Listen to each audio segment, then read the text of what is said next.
Modified Nerf Demolisher.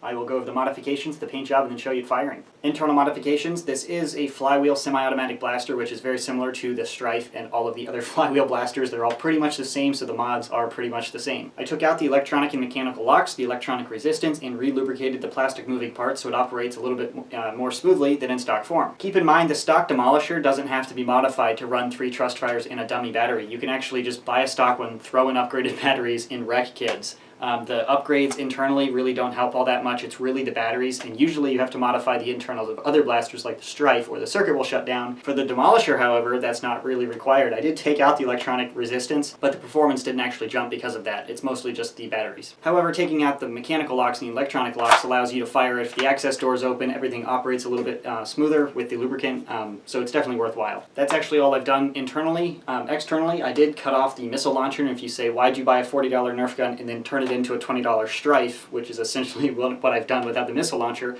I did it mostly for cosmetics. I chopped it off and then I replaced the gap with a Instrike tactical rail. This rail is actually a recon barrel that I chopped down and then solvent welded on, and then I also have epoxy holding that in place. Pretty good integration. I think it looks sort of natural in this form. You can't really tell that's modified if you've never seen a Demolisher, because who would think Nerf would ever put a missile launcher on the front of a Nerf gun? That's just kind of bizarre. So it looks a little bit more traditional in this form. And then I also have a vertical grip because I think that's a pretty practical thing to have on a rail in this location. If you can't tell, that is a Retaliator stock, which remains removable, of course, and a 12-round Retaliator magazine, which I did not paint the top of the magazine. I taped that off before I painted it, so that still slides in perfectly. And that's the reason I did not paint a lot of the orange components, the trigger and the rev button and the magazine release. If you paint them, you're going to slow them down. It doesn't feel quite as nice, and then I leave other orange things painted to sort of balance out the orange. Going over the paint job, I started with a black vinyl dye primer, and then I have Citadel green and Citadel blue. Lots of green, very small amounts of blue, as you can see there. Then I have silver dry brushing. This is an enamel dry brushing. It's not Citadel water-based paint.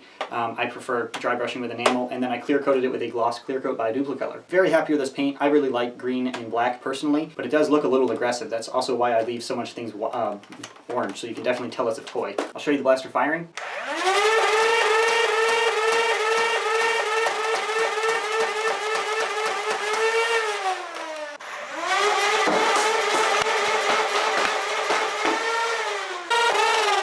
'99, 103, 100, 102, 96, 95 feet per second.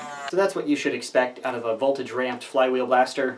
Anything performing in that range is pretty acceptable. So yeah, that's the Demolisher modification. Thanks for watching. So the pinpoint sight is a little device you attach to the top of any Nerf blaster, and the story goes that it helps you aim a little bit. The shell lines in the paint job are just like any other Elite blaster, so you can put it onto any of your blue. If you want a cool shirt like mine, check the link in the description box under swag.